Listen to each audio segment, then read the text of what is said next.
할렐루야. 귀한 4월 마지막 주일 예배에 오신 여러분들을 진심으로 환영하고 축복합니다. 오늘도 귀한 예배의 자리 가운데 하나님께서 함께하여 주시고 은혜 베풀어 주실 줄로 믿습니다. 우리 그 자리에서 다 함께 일어나셔서 음악에 맞춰 묵도하심으로 4월 마지막 주일 예배를 하나님 앞에 올려드리도록 하겠습니다.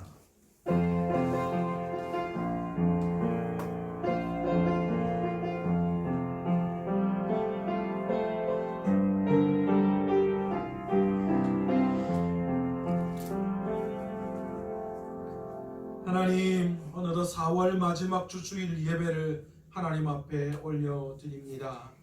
지금까지 내 삶이 과연 어떤 예배의 삶을 살아갔는가, 내가 과연 그리스도를 본받는 삶을 살아가고 있는가에 대하여 깊은 울림이 있는 예배가 되게 하여 주옵소서. 오늘 우리가 드리는 이 자리가 내 인생의 마지막 예배처럼 최고의 영광과 찬양을 올려드리는 예배가 되게 인도하여 주옵시고, 오늘도 이 예배에 합당한 자에게 오늘 성령님께서 회개의 영을 부어주시고 말씀의 은혜로 저희들을 채워 주옵소서. 오늘 말씀을 통하여서 강력한 성령의 역사가 임하게 하여 주옵시고, 하루속히 코로나19 바이러스가 종식되어 온전한 예배의 삶이 우리의 예배 가운데 살아날 수 있도록 주님께서 인도하여 주옵소서. 예수님의 이름으로 기도드리옵나이다. 아멘. 찬송가 3장 함께 찬양하겠습니다.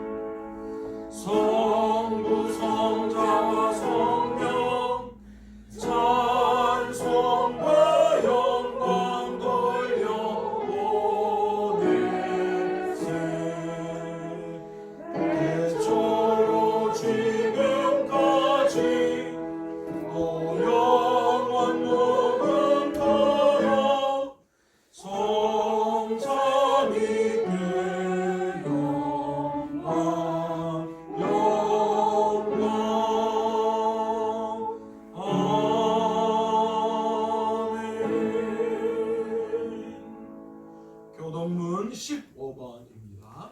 교동문 15번 시편 27편 말씀, 저와 여러분이 한 절씩 교독하도록 하겠습니다.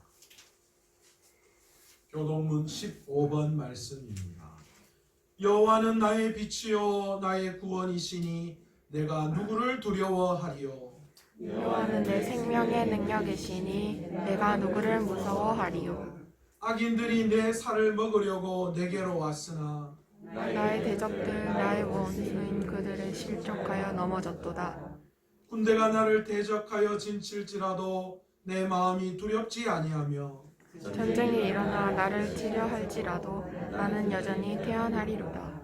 내가 여호와께 바라는 한 가지 일, 그것을 구하리니 곧 내가 내 평생에 여호와의 집에 살면서 여호와의 아름다움을 바라보며 그의 성전에서 사모하는 것이니라.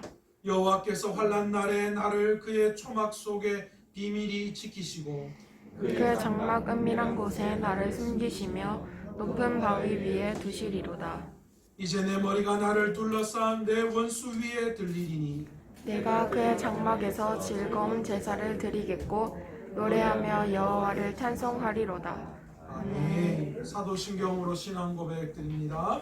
전능하사 천지를 만드신 하나님 아버지를 내가 믿사오며 그 외아들 우리 주 예수 그리스도를 믿사오니 이는 성령으로 잉태하사 동정녀 마리아에게 나시고 본디오 빌라도에게 고난을 받으사 십자가에 못 박혀 죽으시고 장사한 지 사흘 만에 죽은 자 가운데서 다시 살아나시며 하늘에 오르사 전능하신 하나님 우편에 앉아 계시다가 저리로서 산자와 죽은 자를 심판하러 오시리라. 성령을 믿사오며 거룩한 공예와 성도가 서로 교통하는 것과 죄를 사하여 주시는 것과 몸이 다시 사는 것과 영원히 사는 것을 믿사옵나이다. 아멘. 우리 다 함께 앉으셔서 찬송가 369장 찬양하겠습니다.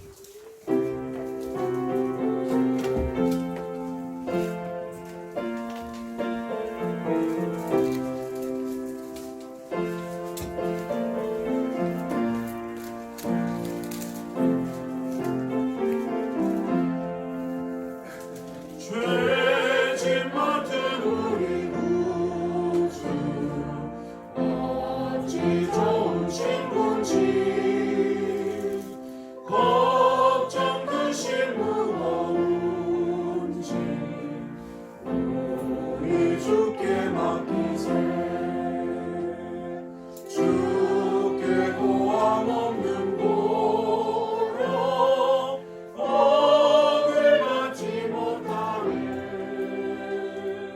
사람들이 어찌하여 아는 줄을 모를까 시험 걱정 모든 괴로움 없는 사람 누군가 부질없이 낙심 말고 기도드려 하세 이런 지실하신 친구 찾아볼 수 있을까 우리 약함하시오니 어찌 아니하는가 근심 걱정 무거운지 아니 진짜 누군가 이런 초는 우리의 주께 기도드리세 세상 친구 멸시하고 나를 조롱하여도 예수 꿈에 안기어서 참된 위로하겠네 아멘.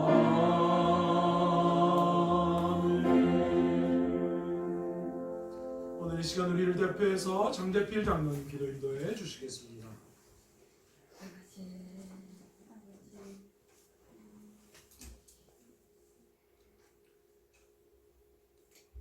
전지 전능하신 하나님, 감사와 찬양과 영광을 올려드립니다. 제약된 세상 권세를 이기고 부활하신 주님을 찬양하오니 영광 받아 주옵소서. 이 시간 성령으로 함께 하셔서 기쁨과 감사로 예배드리게 하심을 감사드립니다. 태양이 온 천지를 밝게 비추듯이 이 시간 예배를 통하여 우리의 죄와 코로나로 인한 어두운 마음에 해소되게 하시고 사랑과 기쁨이 넘치게 하여 주옵소서. 사랑의 하나님, 온 세상이 코로나로 인하여 경제가 실종이 되고 사회 불안이 가속화되고 있음을 우리가 사명을 당하지 못하였음을 회개하오니 주님의 권능으로 코로나가 종식되게 하옵소서.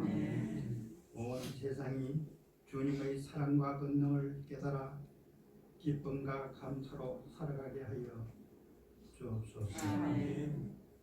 세상의 헛된 욕심을 버리고 오직 주님의 십자가만을 자랑하게 하옵소서. 이 시간 예배드리는 모든 이들을 기억하사 신령한 복이 넘치게 하옵소서. 우리들의 간절한 기도가 주님의 뜻 가운데 응답되게 하여 주시옵소서. 사랑의 주님, 주님의 자녀들에게 평안과 기쁨을 허락하여 주시고 서로 사랑하며 살게 하옵소서. 말씀의 길 안에서 서로 안에서 서로 사랑함을 누리게 하시고 다만 악으로부터 구원하여 주옵소서. 우리의 심령이 옥타가 되게 하시고 시절을 따라 열매 맺게 하옵소서. 우리 교회를 이어가사 영적인 부흥을 허락하여 주시고 날마다 구원받는 수가 늘어나게 하옵소서. 이 시간 귀한 말씀을 전가하실 목사님께 성령으로 충만케 하사 대언하는 말씀이 우리의 삶의 사랑과 능력이 되게 하옵소서. 예배를 돕는 이들과 성도들의 가정에 항상 사랑과 기쁨과 평안이 넘쳐나게 하시고 은혜와 은총으로 충만케 하여 주시옵소서. 늘 사랑으로 함께 하시는 예수님 이름으로 기도합니다.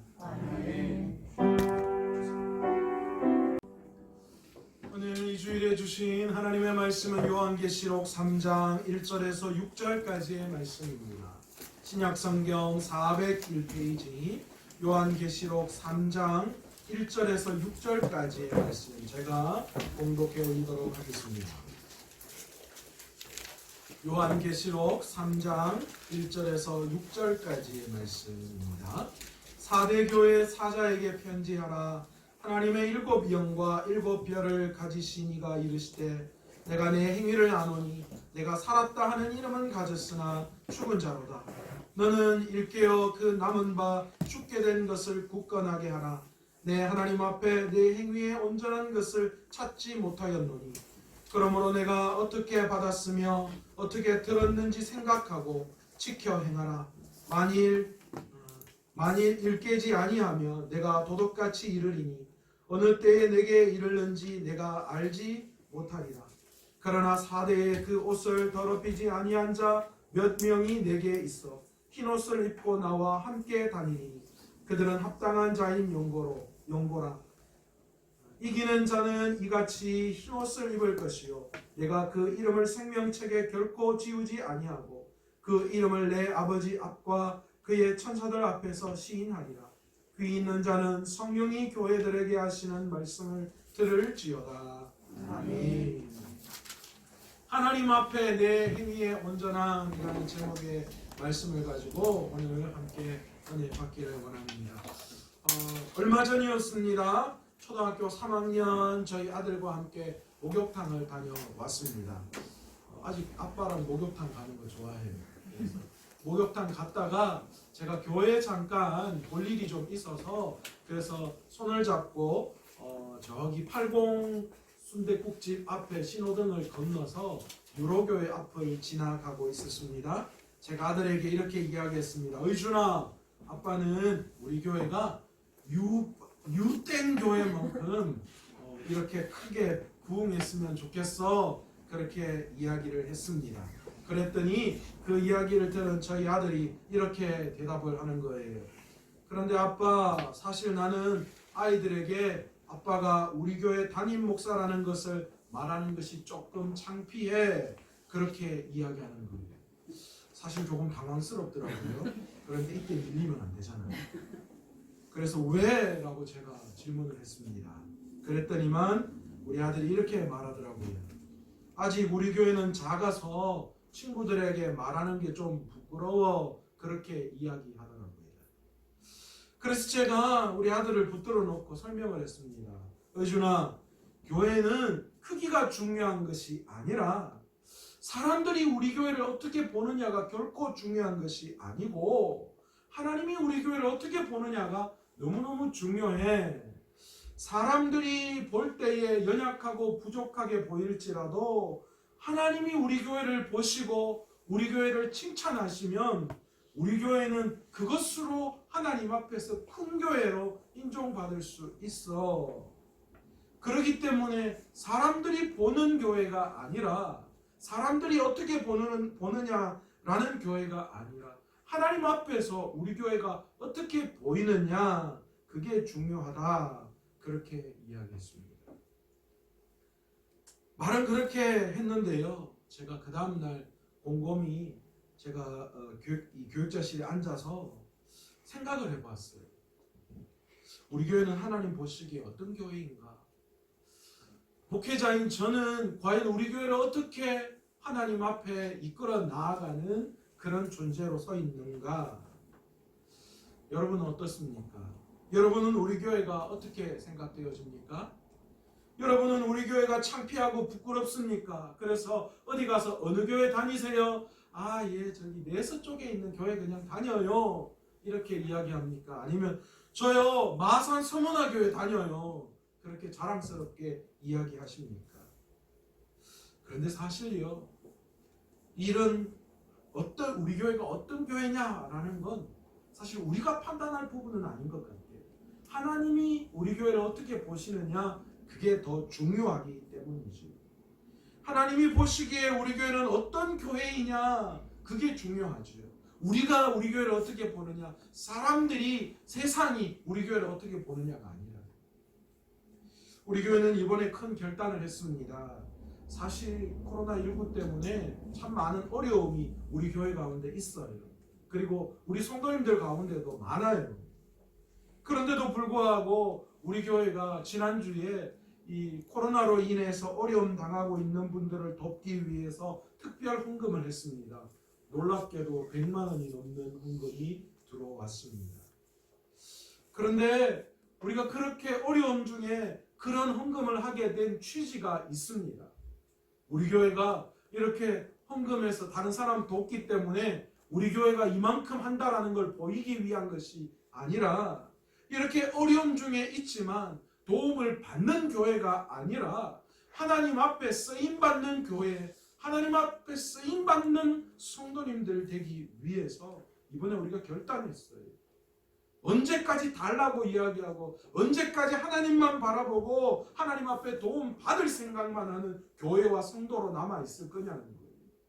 우리도 자신 있게 하나님의 일 가운데에 쓰임 받아야지요. 그게 교회가 필요하고 그게 성도가 해야 할 일이잖아요. 이 어려움 중에 귀한 헌신을 다짐한 우리 교회와 또 우리 귀한 성도님들이 얼마나 자랑스러운지 몰라요. 그래서 저는 기대가 돼요. 이 코로나 바이러스로 인해서 하나님이 우리 교회를 어떻게 성장시켜 나가실지. 이 성장은 양적인 성장을 말씀하는 게 아니에요. 하나님은 마지막 때에 교회를 찾으시는데 큰 교회를 찾는다고 말씀하신 적 한 번도 없어요. 폭발적인 부흥을 일으킨 교회를 내가 마지막 때에 찾겠다고 말씀하신 적 한 번도 없으십니다. 하나님이 찾으시는 교회는 그 교회 안에 구성원들의 질적인 부분을 따지고 계시는 거예요. 그래서 하나님은 마지막 교회를 찾으실 때에 내 행위에 대한 이야기를 굉장히 강조하고 있는 것을 우리는 알 수 있습니다. 세상에 존재하는 교회를 크게 세 가지로 분류할 수 있습니다. 첫 번째는 하나님 앞에 귀하게 쓰임받는, 하나님 앞에서 꼭 필요한 교회입니다. 두 번째는 그 교회는 있으나 없으나 별반 하나님과 세상 앞에 그렇게 중요성이 없는 교회예요. 마지막 세 번째는 하나님 앞에서 세상에서 절대로 존재하면 안 되는 교회입니다.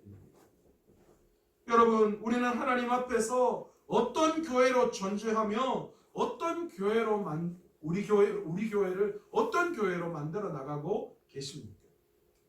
저는 이번 기회에 하나님께 쓰임 받는 교회, 이 마지막 때에 하나님이 진정으로 찾으시고 원하시는 교회가 무엇인지를 이 소아시아의 7교회를 통하여서 그것들을 한번 하나하나 짚어보려고 합니다. 복음이 예루살렘으로부터 사도들에 의해서 이방으로 퍼져나가기 시작했어요. 그래서 소아시아의 7교회가 생겨났습니다. 지금의 이 터키 지역입니다. 혹시 사진을 제가 바탕화면을 잠깐 이야기했는데요. 이 터키 지방인데요. 사진 1을 보시면 우리가 늘 이 성경을 이야기할 때 지도를 머릿속에 넣어 두시는 것이요, 이해하는 데 굉장히 중요해요. 세계 지도를 보시면 이 복음의 발원지, 그리고 예수 그리스도께서 사역하시고 이 사도행전을 통하여서 복음이 증거되어지는 여러 가지 그 영향력 있는 지역이 따로 있습니다. 바로 그것이 지중해를 끼고 있는 이 터키 지역이죠. 보시면 여기입니다. 여기 이집트, 시리아 요 사이, 요 홍해가 있는 요 사이 여기가 어디냐면 예루살렘입니다. 그리고 이 복음이 여기에서부터 시작해서 어떻게 흘러가고 있어요? 이렇게 터키와 그리스, 이탈리아까지 이렇게 사도 바울을 통하여 사도들을 통하여 복음이 이렇게 증거되어지고 있어요. 그런데 소아시아의 7교회는 어디에 있느냐? 바로 이 터키의 남부 지역에 존재하고 있는 지역입니다. 지도를 하나 더 보시면요. 다음.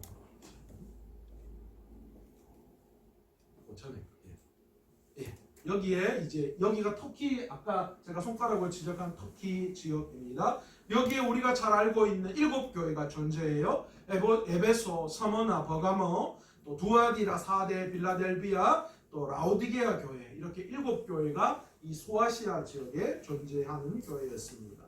사도 요한은 마지막 때에 반모 섬에서 계시를 받아서 이 7교회를 향하여 계시의 말씀을 남겼습니다. 7교회는 사실 초대교회부터 세상 끝날까지 있는 모든 유형의 교회를 나타내는 표본입니다.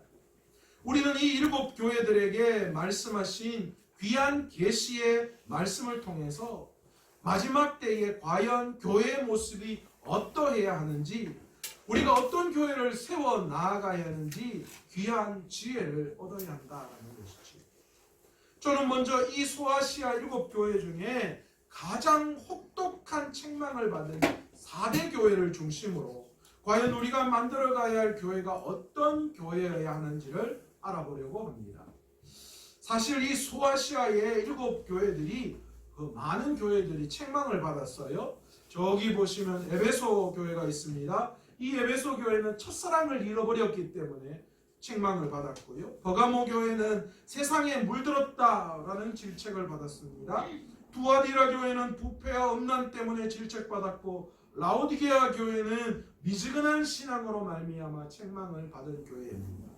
그러나 이 중에서 가장 심한 책망과 질책을 받은 교회가 있는데 그 교회가 바로 4대 교회입니다. 그것은 오늘 본문에서 어떻게 이야기하느냐? 죽었다, 온전한 것을 찾을 수 없다라는 표현으로 이 4대 교회를 표현하고 있습니다. 왜 4대 교회가 이렇게 심한 책망을 받았을까요? 거기에는 그만한 이유가 있었습니다. 그런데 4대 교회를 향한 이 책망은 사실 이 아픈 질책이나 비난을 목적으로 하는 질책이 아니라 교회가 잃어가고 있는 생명력을 다시 찾고 회복해서 하나님 앞에 돌이켜 교회의 본질과 목적에 합당한 삶을 살아가게끔 하기 위한 격려와 회복의 메시지를 담고 있다라는 것이지.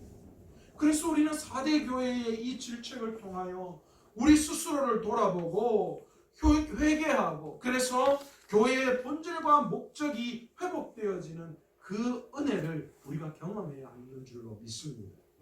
그렇다면 도대체 4대는 무엇이 문제였을까요? 4대 교회는 무엇이 문제였나? 사실 이 4대라고 하는 도시는 고대 세계에서 가장 발달한 상업 도시 중에 하나였습니다. 특히 무역의 요충지로서 농산물과 그리고 유통교역이 활발했던 도시였습니다. 또한 양모 기술이 최초로 발달된 도시로서 염직과 양털 염색이 유명했습니다. 그러니까 모직 제품, 그죠? 모를 이 지역에서 제일 먼저 만들어냈다라는 거죠. 그리고 도시를 관통하는 강이 있었는데 그 강에서는 사금이 나왔다고 하죠. 그래서 사실은 이 4대 지역에서 가장 먼저 금화를 만들었다라고 합니다. 그래서 사람들은 이 도시를 황금의 도시다 그렇게 부르기도 했다라고 합니다. 군사적인 면에 있어서도 3면이 절벽으로 이루어져 있었습니다. 사진을 한번 보시면요, 이 도시는 양쪽 3면이 절벽으로 이루어져 있어서 난공불락의 성을 이루고 있었다라고 하죠. 그래서 상당히 안전한 생활을 영위할 수 있었다라고 합니다. 저기 뒤에 보시는 산이 있죠. 저렇게 높은 산이 삼면으로 이 4대 지역을 다 가르고 있어서 굉장히 외부의 침입이 힘든 그런 아주 전략적 요충지였다라고 합니다. 쉽게 말해서 걱정할 게 없고 잘 먹고 잘 사는 도시였습니다. 그런 풍요와 안전이 보장된 삶이 사실은 이 지역의 문제로 작용했습니다. 도시는 점차 사치와 부와 음란으로 가득 찼습니다.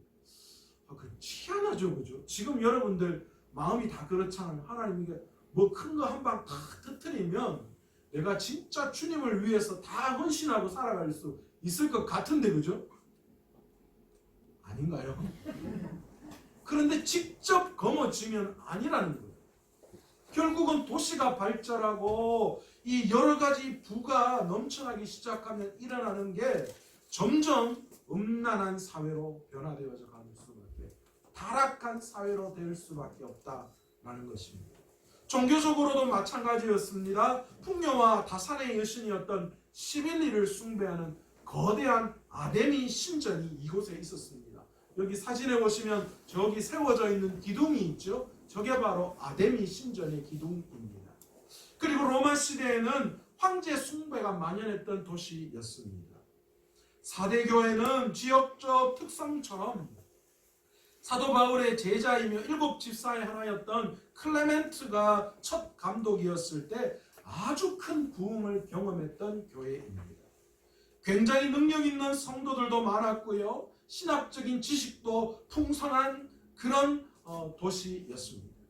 그래서 초창기 아데미 신전을 빼앗아서 그곳에서 기독교인들이 예배드릴 만큼 많은 사람들이 부러움을 살 만한 그런 교회였습니다. 사람들이 보기에는 이 4대 교회야말로 이 생동감 넘치는 살아있는 교회처럼 보였습니다. 어느 면을 보아도 전혀 문제가 없는 그런 교회였습니다.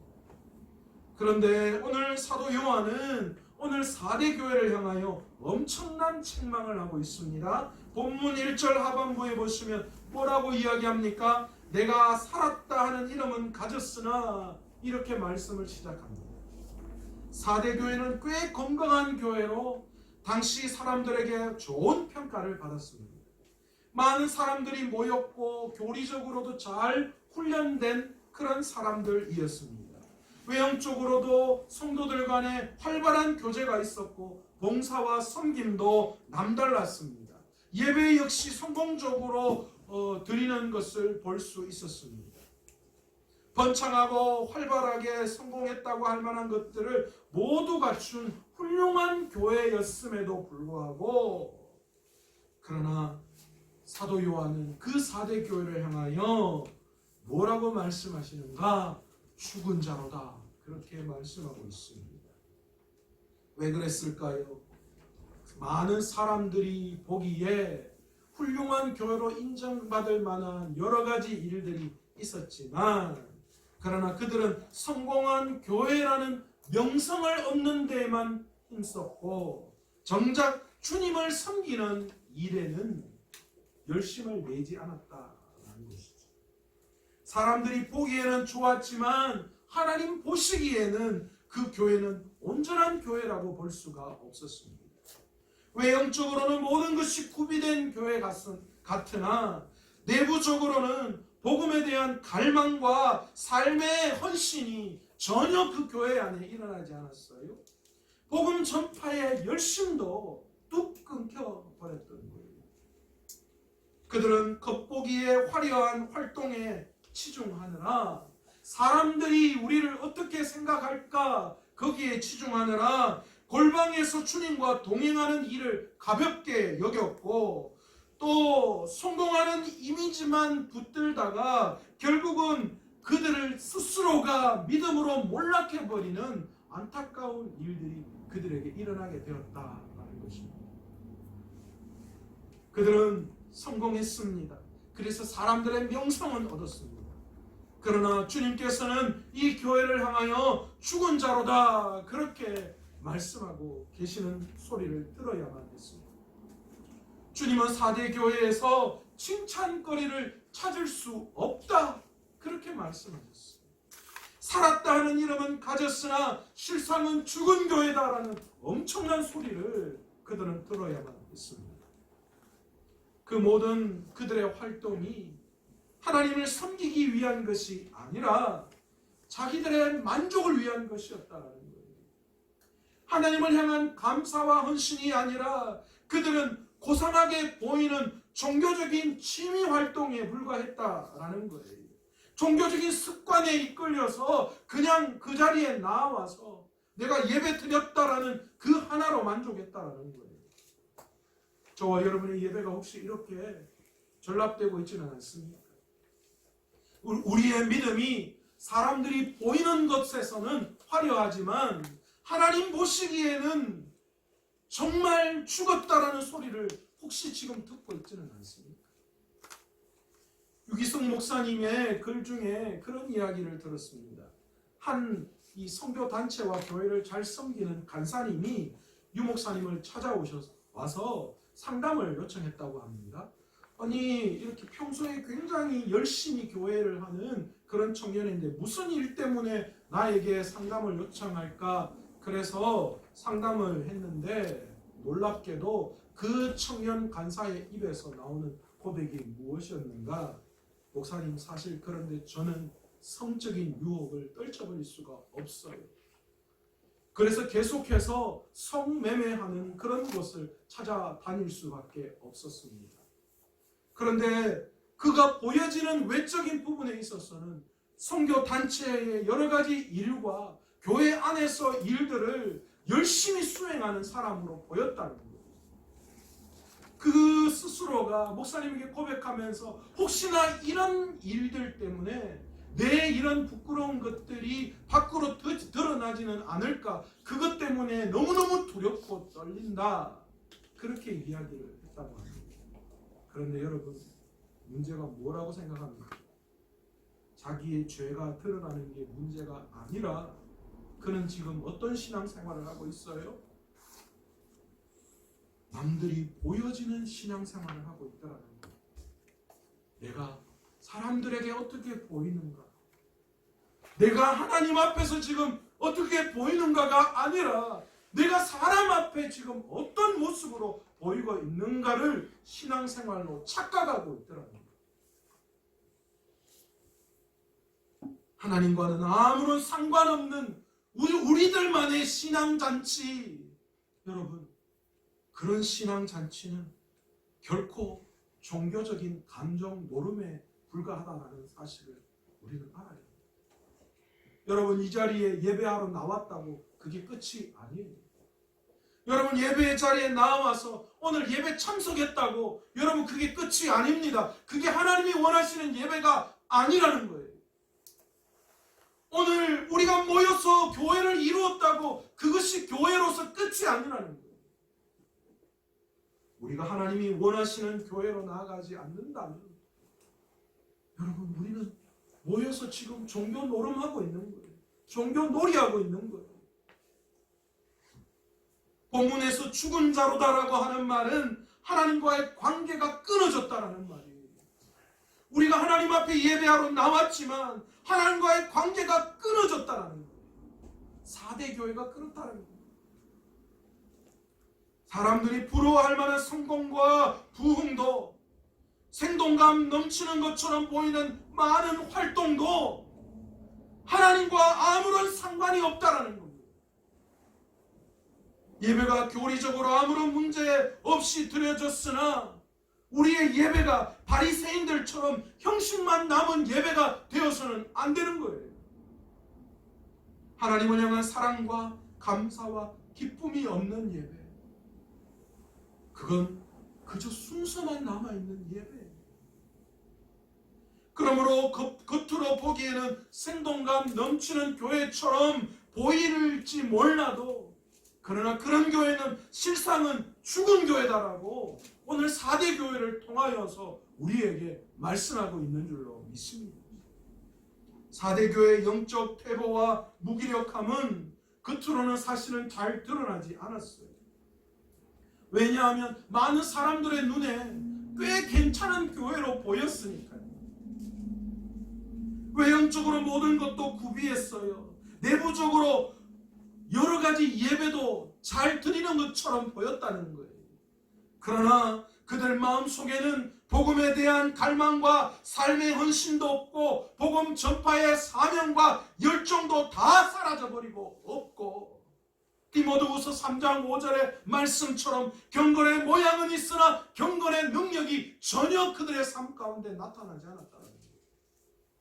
여러분, 오늘 우리가 신앙생활 한다고 하지만 외형적으로는 사람들이 다 우리를 열심히 신앙생활 하는 것처럼 보고 있고, 저 교회 참 잘 되는 것 같이 보고 있을지 몰라도, 그러나 우리 교회 안에 경건의 모양만 갖추고 경건의 능력이 나타나지 않는다면, 복음에 대한 갈망과 삶의 헌신이 우리의 삶을 통하여 열매로 나타나지 않는다면, 여러분, 우리 교회는 4대 교회나 마찬가지입니다. 우리의 믿음은 4대 교회나 마찬가지인 줄 믿습니다. 4대 교회는 그 결과 어떻게 됐습니까? 예배의 뜨거움이 사라져버렸고, 예배의 뜨거움이 사라지자 모든 외적인 무방비 상태에 노출될 수밖에 없었습니다. 더 이상 복음을 선포하지 못하는 교회가 되었고, 십자가가 사라진 교회가 되었습니다. 처음에 4대 교회는 아담의 신전을 빼앗아 예배드렸는데, 이제는 아담의 신전 옆에 조그만한 곳을 빌려서 예배하는 그런 교회로 전락해 버리고 말았다는 것이죠. 저는 이 4대 교회를 보면서 자꾸만 한국교회가 생각났습니다. 1907년 평양 대부흥 운동을 통하여 전 세계가 주목하는 놀라운 성령의 역사가 우리 교회 가운데 나타났어요. 이 한국 교회 안에 선교 100년에 놀라운 일이 일어났어요. 100년 만에 선교를 받은 나라가 전 세계 인구 대비로 선교사를 가장 많이 내보내는, 가장 선교에 영향력 있는 그런 교회가 되었다는 거예요. 그런데 여러분, 그런 외적인 모양에 한국 교회가 다 빠져버렸어요. 어느 순간인가 교회를 개척하고 교회의 외형적인 부분들, 교세를 키우는 것에 전부 다 몰두했어요. 교회가 세상에 보여지고 사람들에게 보이는 것에, 우리 교회가 얼마나 많은 일들을, 얼마나 많은 선교사를 보내고 있고, 우리 교회 재정이 얼마고, 우리 교회가 이렇게 화려하고, 우리 교회 성도가 어떻고, 한국 교회가 그런 일들에 빠지기 시작하면서 교회는 걷잡을 수 없이 복음의 능력이 사라지게 되었고, 4대 교회처럼 하나님에 대한 복음의 갈망과 사랑을 다 잊어버리고 모양만 남아있는, 사람들의 눈만 의식하는 그런 교회로 전락해버렸다는 거예요. 이제 한국 교회는 점점 꺼져가는 등불처럼 믿음의 능력이 사라지고 있습니다. 그러나 오늘 4대 교회에서 또 한 가지의 말씀을 하고 있는데, 그럼에도 불구하고 4대 교회는 그런 풍속에 소멸되지 않고 아직도 복음을 붙들고 진리를 수호하면서 주님의 은혜를 강구하는 몇 명의 소수가 남아있다, 그렇게 말씀하고 있습니다. 오늘 본문에서 이들을 4절에서 그 옷을 더럽히지 아니한 자, 그렇게 그들을 표현하고 있습니다. 이런 4대 교회였음에도 소망은 남아있었어요. 예수님께서는 4대 교회가 아직 완전히 죽어있는 상태가 죽은 상태가 아니라고 말씀하시는 거예요. 주님과의 관계가 완전히 끊어진 것은 아니고, 지금 그들이 끊어져 가고 있다는 거예요.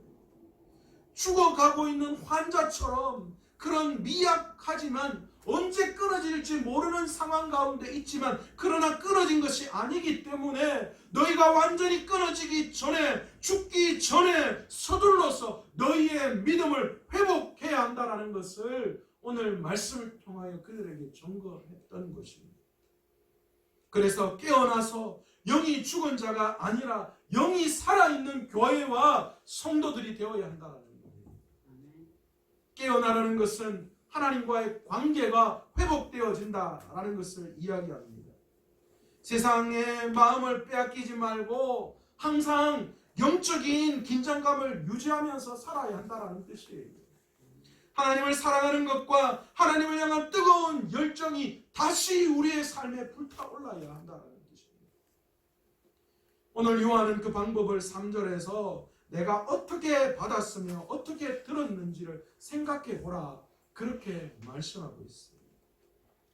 요한은 이 회복의 방법을 첫 번째 은혜의 때를 생각해야 한다라고 이야기하는 거예요. 여러분 그렇잖아요. 부부가 살아가면서도 힘들고 어려운 일들 많죠. 그러나 그때 우리가 어떻게 합니까? 좋은 날을 회상하잖아요. 우리가 이 힘들고 어려운 때에 회복을 위해서 생각해야 될 것은 하나님의 은혜의 때, 주님이 날 사랑하고 주님과 함께 교제했던 그 뜨거운 그 하나님과의 때를 우리가 기억하면서 지금 끊어져 가고 있는 우리의 믿음의 끈을 다시 붙들어야 하는 줄로 믿습니다. 두 번째로 요한은 그 방법을 굳게 지켜야 한다 그렇게 이야기합니다. 꺼지기 전에 믿음의 불씨를 켜야 한다는 거예요. 조금 남아있는 그 믿음마저도 꺼지기 전에 굳건하게 그 불씨를 지켜야 하는 거예요. 과거에는 불씨가 정말 중요했잖아요. 왜 그렇습니까? 그 불씨가 더 큰 불을 일으킬 수 있는 밑거름이 되기 때문이죠. 우리의 믿음도 마찬가지인 줄로 믿습니다. 우리 안에 그 믿음의 불씨가 다 꺼지기 전에 우리는 그 믿음의 불씨를 지켜도 굳게 지켜내야 합니다. 다시 그 믿음의 불을 지펴야 합니다. 세 번째로 요한은 그 회복의 방법을 회개하라 그렇게 말씀하고 있습니다. 그런데 여러분 이 회개는 우리가 할 수 없는 게 맞습니다. 아무리 우리가 우리 스스로의 문제를 지적한다 하더라도 여러분 우리가 회개할 수 없는 거 여러분 아시죠? 내 삶에 산적해 있는 문제가 있고 하나님 앞에 해결해야 될 문제가 있지만 그러나 회개의 형을 하나님께서 우리에게 허락해 주시지 않으면 결코 할 수가 없어요. 내가 문제가 있다. 내 영적으로 뭔가 문제가 있는 것을 우리 다 알고 있어요. 저도 마찬가지예요.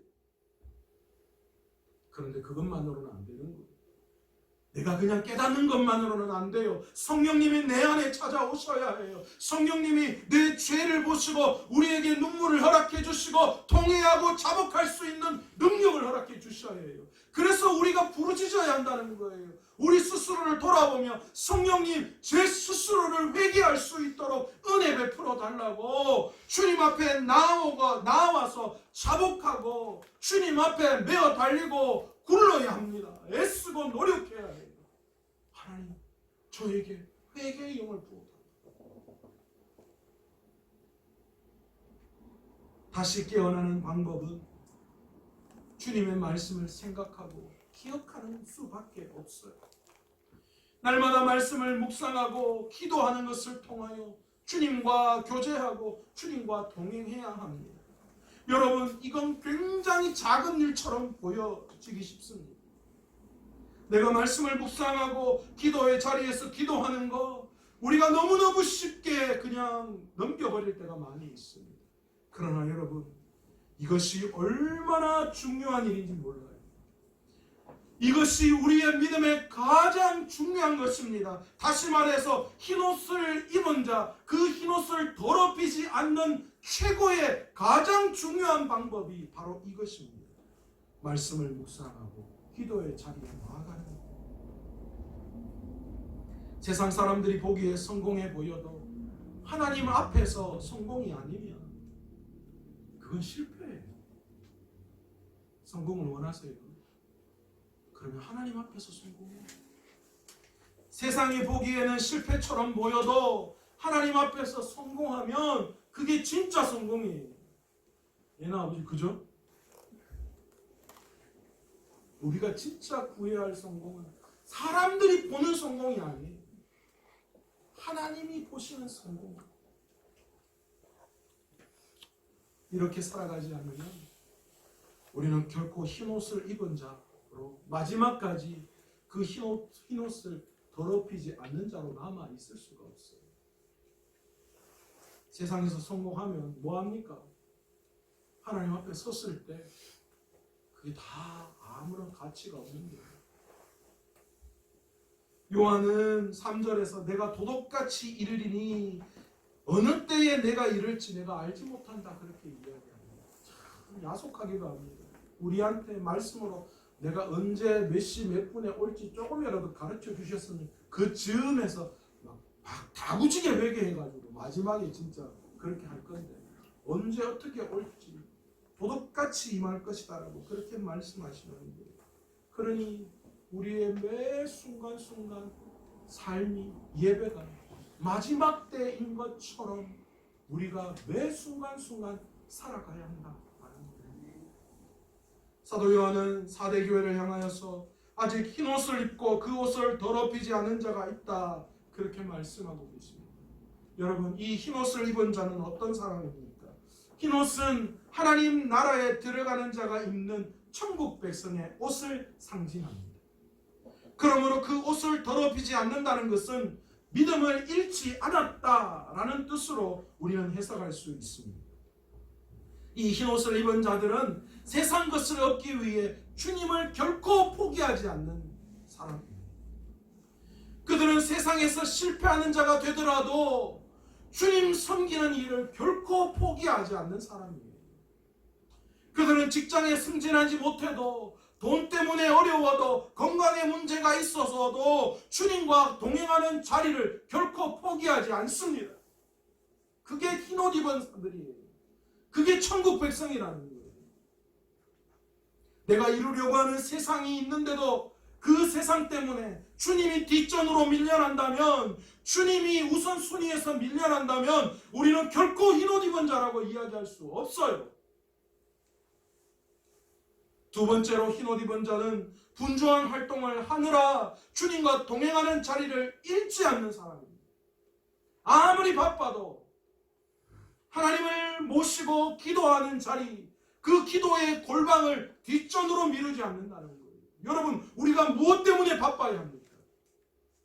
우리가 진짜 바쁜 이유는 세상의 일을 빨리 하고 하나님 앞에 나오기 위해서입니다.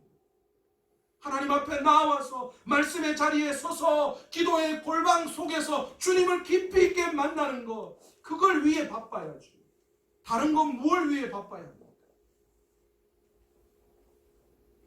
교회 활동을 줄이더라도 만약 여러분이 교회 활동 때문에 여러분이 기도의 골방을 쌓지 못한다면 사실 그 활동도 내려놔야 돼요. 기도의 자리, 하나님과 깊이 있는 교회의 자리, 결코 그것을 등한시해서는 안 되죠. 여러분, 이 마지막 때의 흰옷 입은 자는 바로 이 기도의 골방에서 주님과 깊이 있게 만남을 가지는 사람입니다. 흰옷을 입은 자들은 무엇을 하든 항상 순전한 마음으로 하는 사람입니다. 여러분, 이 순전한 마음으로 한다는 것은 다른 말로 주님을 향한 사랑과 열정으로 한다는 거예요. 내가 어떤 일을 하더라도, 내가 어떤 예배를 드리더라도 그 모든 것 위에 주님의 사랑과 열정이 그 속에 포함되어 있어야 한다. 그게 흰옷 입은 자는 남들이 날 어떻게 생각할까? 내가 지금 이 정도 위치인데 사람들이 나를 어떻게 볼까? 우리 교회를 어떻게 볼까? 그게 아니라는 거예요. 진짜 흰옷 입은 사람은 순전한 마음으로 주님을 향한 사랑과 열정을 잃지 않는 그 마음으로 드리는 자가 흰옷을 입은 자라는 거예요. 이 흰옷을 입은 자를 하나님께서는 어떻게 축복하신다라고 말씀하십니까? 주님이 그들을 합당한 자로 여기시겠다고 말씀하십니다. 여기에서 합당한 자로 여긴다는 것은 무엇입니까? 주님과 함께 거닐 수 있는 천국 백성으로 하나님의 영광의 나라에서 주님과 함께 할 수 있는 그 사람으로 합당하게 여기겠다라는 말씀입니다. 두 번째로 주님은 흰옷을 입은 자를 생명책에 기록하고 결코 지우지 않겠다고 말씀하십니다. 여러분, 생명책이 뭡니까? 천국에 들어가는 자들의 이름이 기록되는 책 아닙니까? 주님이 우리의 이름을 그곳에 기록하시고 결코 지우지 않겠다라고 말씀하십니다. 그리고 흰옷을 입은 자들을 하나님 어떻게 축복하시는가? 하나님 앞에서와 천사들 앞에서 그들을 시인하겠다라는 거예요. 여러분, 제가 욥기를 설교할 때 한번 말씀을 드렸죠. 하나님이 욥을 시험하실 때 그 시험의 동기가 뭐였습니까? 하나님이 욥을 볼 때 너무 기가 막히게 마음에 드는 거예요. 그래서 지금 뭐 하신 거예요? 사단들 앞에서 욥을 자랑했다는 거예요. 어떤 사람들은 그렇게 볼 수 있습니다. 아니, 하나님 다른 것에 자랑해야지 왜 하필이면 사단들 앞에 자랑해서 욥을 그렇게 어렵게 만드십니까? 아니요. 그건 위대한 하나님의 생각을 몰라서 그래요. 욥이 사단 앞에서 자랑할 만한 그런 믿음의 사람이었다. 하나님이 자랑할 만한, 하나님이 그 어느 곳에서도 자랑할 만한 사람이 욥이었다. 오늘 흰옷을 입은 자를 뭐라고 말씀하시는가? 주님께서 하나님 앞에서와 천사들 앞에서 그를 시인하겠다, 그를 자랑하겠다, 그를 내세우겠다. 좀 봐라, 얘 좀 봐라. 이런 믿음의 사람 좀 봐라. 그렇게 말씀해 주시겠다. 말씀을 맺겠습니다. 잠시 우리를 그리고 우리 교회를 돌아보았으면 합니다. 우리에게 교회는 어떤 의미입니까? 그 속에 있는 우리들은 어떤 성도입니까? 무엇을 추구하며 신앙생활하고 있습니까? 교회가 우리의 삶에 어느 정도의 영향력을 미치고 있습니까? 초대교회 성도들이라고 생업이 없었겠어요? 그들이라고 자식이 없고 가정이 없었겠습니까? 지금 우리가 가진 걱정, 염려, 여러 가지 것들 그때도 다 있었어요. 뭐 사는 게 별반 다른 게 없잖아요. 그 속에서 교회를 멀리하게 만드는 여러 가지 요소들도 없었겠어요. 많았을 거예요. 그때나 지금이나 사람 사는 거 다 똑같잖아요. 그러나 성경은 끊임없이 교회를 강조하고 있습니다. 계시록의 7교회가 단순히 소아시아 지역에 존재했던 그런 특정한 교회들을 말하는 것이 아니라 결국 이 마지막 때를 살아가면서 우리가 이루어내야 할 교회의 모습이고 우리의 모습이라는 거예요. 교회 따로 내 삶 따로가 아닙니다. 교회는 곧 나 자신입니다. 4대 교회는 4대 교회 성도들이고 마산 서문화 교회는 마산 서문화 교회 성도입니다. 그래서 내 삶은 교회이고 교회의 부흥은 결국 내 삶의 부흥으로 초점이 맞춰져 있다는 겁니다. 여러분의 삶이 부흥돼도 여러분이 속해 있는 교회가 부흥되지 않는다면 그건 하나님이 원하시는 부흥이 아닙니다. 교회가 부흥되고 내 삶이 부흥되는 것, 그것이 하나님이 원하시는 부흥이에요. 그게 하나님이 원하시는 성공이에요. 오늘날 그리스도인으로 살아가는 것 쉬운 일 아닙니다. 어렵습니다. 알고 있습니다. 외적으로도 어렵습니다. 하고 싶은 거, 가고 싶은 거, 쉬고 싶은 거 그런 거 다 잘 못합니다. 때로는 교회에 와서 엄청 힘들고 어려운 헌신을 각오하는 경우도 있습니다. 때로는 삶 속에서 손해도 보고 핍박도 당하는 것이 사실입니다. 그러나 더 무서운 게 있는데 그건 내적인 어려움. 얼마나 많은 신앙의 갈등이 우리 안에 있는지 몰라요. 목사인 저도 끊임없이 내 안에 세상과 하나님이 싸울 때가 많아요. 내 삶의 우선순위가 얼마나 많이 바뀌는지 몰라요. 하나님으로는 부족하다라는 생각이 내 안에 얼마나 많이 존재하는지는 몰라요. 내가 신앙생활 하지 좋아, 하나님 사랑 인정합니다. 하나님 없이는 살 수 없습니다. 그러나 돌아서서는 그런데 하나님만으로는 왠지 부족한 것 같아요. 그래서 내 살 방법 세상 속에서 만들어야 되죠. 그런데 여러분, 우리가 알아야 할 게 있습니다. 여러분, 한쪽이 압도적으로 많으면 다른 쪽은 어떻게 됩니까? 아무 힘을 쓸 수가 없잖아요. 내 영성이 내 삶을 완전히 압도하고 나면 세상의 그 어떤 것도 날 지배할 수가 없어요. 이 땅에서 주님과 동행하는 삶이 바로 그런 의미입니다. 똑같은 삶을 살지만 동행자가 달라지는 거예요. 과거에는 내 스스로가 내 삶을 유지했다면 이제는 내 삶 안에 주님께서 들어오셔서 주님이 내 삶의 동행자가 되시고 내 삶의 방향을 제시해 주셨습니다. 그래서 내 삶의 방향이 달라졌어요. 그래서 주님이 내 삶을 압도하는 거예요. 그래서 주님이 내 삶의 목적지가 되어지는 거예요. 새롭게 방향이 설정되어져. 새롭게 주님이 동행하시면서 내 삶을 인도해 주시는 거예요. 주님의 보혈 외에는 그 어떤 위로도 우리에게 진정한 위로가 될 수 없습니다. 주님의 보혈의 피가 아니고는 우리를 깨끗이 씻을 길이 없습니다. 주님의 보혈의 피가 아니고는 마지막까지 흰옷을 유지할 수 있는 방법이 없어요. 그러기에 주님, 오늘 이 시간도 성령님께서 내 안에 찾아오셔서 나와 함께 동행하시고 내 삶을 완전히 압도해달라. 그래서 내 삶의 그 어떤 세상도 힘을 쓰지 못하도록 주님께 내 삶을 내어놓아야 하는 줄로 믿습니다. 여러분, 옷을 더럽히지 아니하고 성도의 명예를 끝까지 지킨 자들에게는 영원한 생명을 약속하시고 그 약속을 무슨 일이 있어도 반드시 지키실 거라고 말씀하고 계십니다. 그 흰옷을 입은 사람, 그 흰옷을 더럽히지 않는 자들은 그러기에 그의 합당한 삶을 살아갑니다. 이름은 저 위에 있는데 삶은 저 밑에 있다면 어떻게 해야 될까요?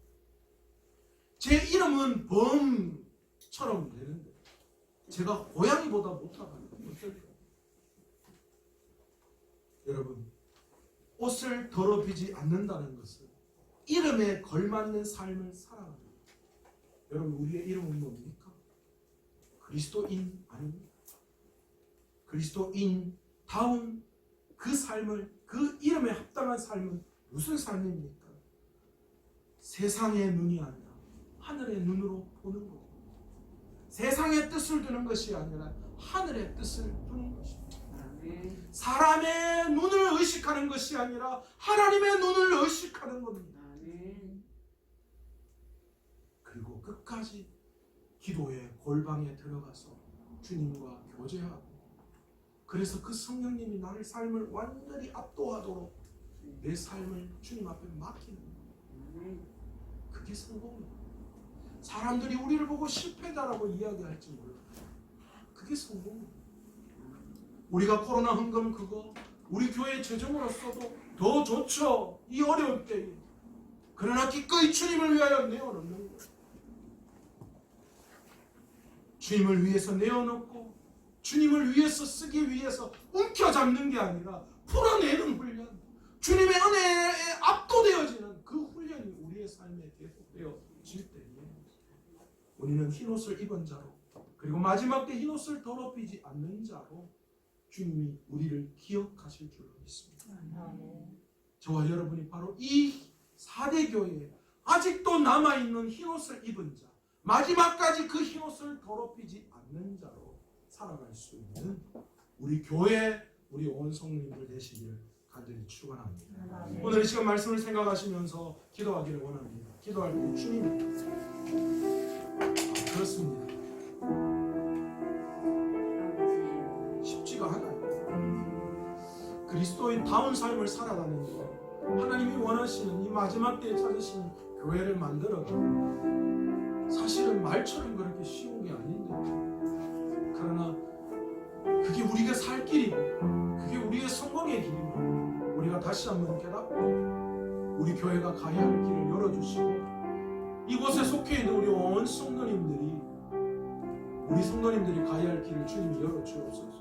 교회의 부흥이, 우리의 삶의 부흥이, 그 부흥이 하나님이 보시는 성공임을 우리가 다시 한번 깨닫고, 주님의 성령이 나를 압도하게 하시고, 주님 끝까지 주님 기도의 골방에서 주님과 교제하며 깊은 나눔을 가질 수 있는 마지막 때 흰옷을 입은 자, 그 흰옷을 더럽히지 않는 저희 믿음의 온 교회와 성도들 될 수 있도록 해달라고 주여 한번 간절히 부르고 합심하여 통성으로 기도합니다. 주여 아버지 하나님, 우리 교회는 어떤 교회입니까?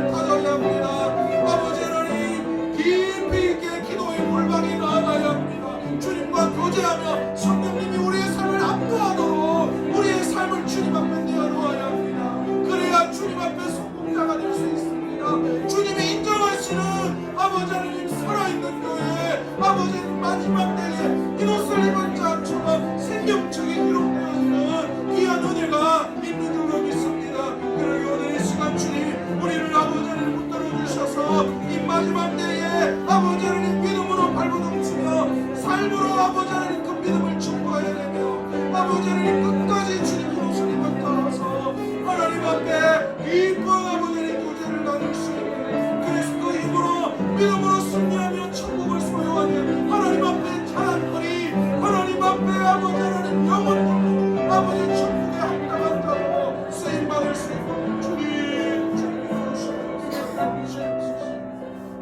아버지 하나님 아버지, 이 땅을 살아가는 것이 참 만만치 않음을 주님 앞에 고백할 수밖에 없습니다. 아버지 하나님, 우리 한국교회가 너무 교만했던 것처럼, 그래서 아버지 하나님 4대 교회처럼 망하는 길로 걸어가지 않도록 아버지 이 시간 우리에게 아버지 하나님 주님 기회를 주시고 회개를 촉구하시고 돌이키도록 아버지 하나님 은혜를 주신 줄로 믿습니다. 그러기에 오늘 이 시간 우리 한국교회가 돌아오고 우리 교회가 우리 온 성도님들이 말씀 앞에 돌아와서 주님과 깊은 교제를 통하여서 주님의 성령으로 압도되어지는 은혜가 우리의 삶에 나타나게 주님이 인도하여 주옵소서.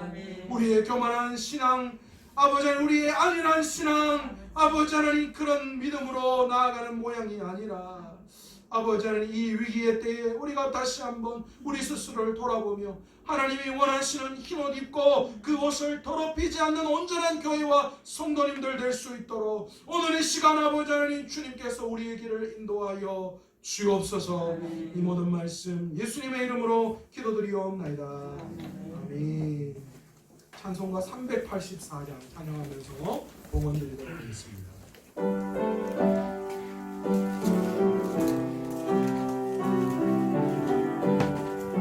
1절 3절 하겠습니다.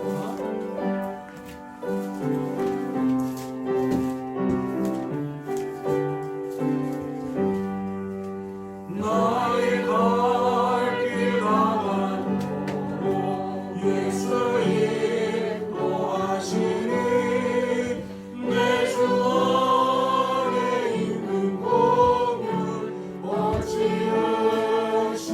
의심하리요.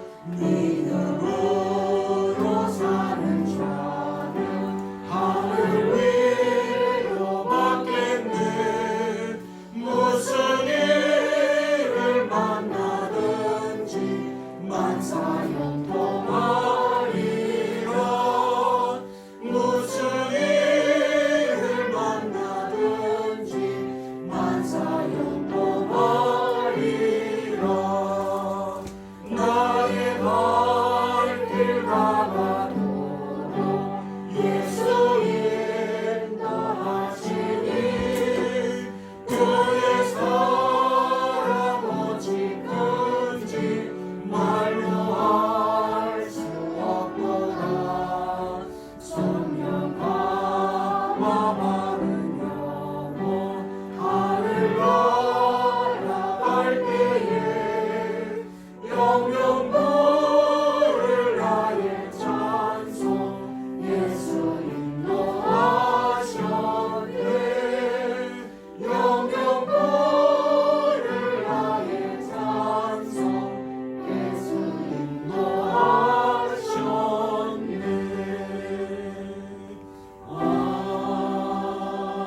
아멘. 교회 소식 몇 가지 말씀드리겠습니다. 하나님의 은혜로 우리 교회가 날마다 하나님께 기쁨되고 세상에 소망되는 교회 될 수 있도록 기도해 주시고, 코로나로 인하여서 여러 가지 어려움 중에 있는 많은 상황들이 잘 해결될 수 있도록, 그래서 하루속히 우리 주일학교 예배 또 우리 교회 예배가 완전히 회복되어질 수 있도록 기도의 자리에서 기도해 주시면 감사하겠습니다. 다음 주 기도는 우리 김말도 장로님 준비해 주시고요. 5월 교회 청소는 1교구입니다. 계속해서 주일은 모여서 예배 드리고 있습니다. 여러분들 착오 없으시기 바라고요. 우리 교회가 방역을 철저하게 지키면서 잘 운영하고 있습니다. 그러니까 이제 주위에 계시는 분들에게 교회 나오셔도 된다고 그렇게 말씀을 해주시고, 혹시나 본인 스스로가 컨디션이 안 좋거나 열이 나거나 혹시 좀 그렇다면 스스로가 조금 자제해 주시면 좋을 것 같고요. 혹시 이제 본인이 오셔서 열이 난다 그렇게 하시면 저기 유아실을 저희가 격리실로 만들어놨습니다. 그러니까 거기서 또 예배 드리시면 되니까 이제는 예배를 좀 여러분 스스로, 우리 스스로가 회복해야 되지 않겠나 그런 생각이 듭니다. 온 성도님들이 힘을 모아서 우리 코로나19 우리 어려움 중에 있는 분들을 돕기 위한 헌금을 해주셨습니다. 노예 산하 두 교회를 선정해서 귀하게 이 헌금을 전달할 수 있도록 그렇게 하겠습니다. 귀한 예물 드리신 분 계십니다. 우리 선교 헌금, 또 주일 헌금, 건축 헌금, 또 11조 예물 주님 앞에 드렸습니다. 감사 예물 드리신 분 계십니다. 치돈자의 은밀한 곳, 전능자의 그늘 아래 거하는 은혜 감사드립니다. 또 범사에 감사합니다. 또 우리 귀한 감사 예물 주님 앞에 올려드렸습니다. 주님께서 귀한 예물 가운데 기름 부어주시고 크게 은혜 베풀어 주실 줄로 믿습니다. 기도하겠습니다. 하나님 아버지 감사합니다. 오늘도 참 이 어려운 시기에 주님 앞에 나와서 기도로 해결하고 기도로 응답받기 위해서 나온 귀한 우리 성도님들을 축복하여 주시고 그 길을 인도하여 주셔서 나의 갈 길 다가도록 주님이 인도하여 주실 때에 만사형통의 은혜가 우리의 삶 가운데 넘쳐나게 주님이 도와 주옵소서. 하나님과 깊은 관계를 통해서 말씀과 기도의 자리에서 이 모든 근심과 어려움을 주님 앞에 내려놓고 주님의 말씀을 기다릴 때에 응답의 역사, 하나님의 기적을 경험하는 우리의 삶이 되게 하여 주옵시고, 오늘도 정성을 모아드린 귀한 주님 예물 손길마다 불쌍히 여기시고 긍휼히 여겨주셔서 하늘문이 열리는 은혜가 내 삶에 가득 채워지게 하여 주시옵시되, 건강의 축복, 물질의 축복, 그 무엇보다도 믿음의 축복이 우리 온 삶과 가정에 충만케 채워지게 도와 주옵소서. 이 한 주간 하나님의 은혜가 내 삶에 가득 채워지기를 간구합니다. 주님, 저희들을 불쌍히 여기시고 주님과 동행하는, 주님 닮아가는 온 성도님들 살아갈 수 있도록 이 한 주간 주님이 우리의 가정과 일터 그리고 자녀들을 지켜 주옵소서. 이 모든 말씀 예수님의 이름으로 기도드리옵나이다. 아멘. 지금은 우리 주 예수 그리스도의 귀하신 은혜와 하나님 아버지의 극진하신 사랑하심과 성령님의 감동과 충만 역사 위로 교통하시니, 오늘 말씀을 통하여 세상 속에서는 믿음이 있다고 보이지만 하나님 앞에서는 죽은 믿음의 소유자 되지 않고 날마다 흰 옷을 입고 그 옷을 더럽히지 않는 온전한 믿음의 삶을 살아가기를 소원하는 우리 귀한 성도님들 머리 위에, 그들의 가정과 일터와 직장과 주님이 기름 부어 세워주신 귀한 이 교회 위에 지금으로부터 영원토록 함께 있을지어다.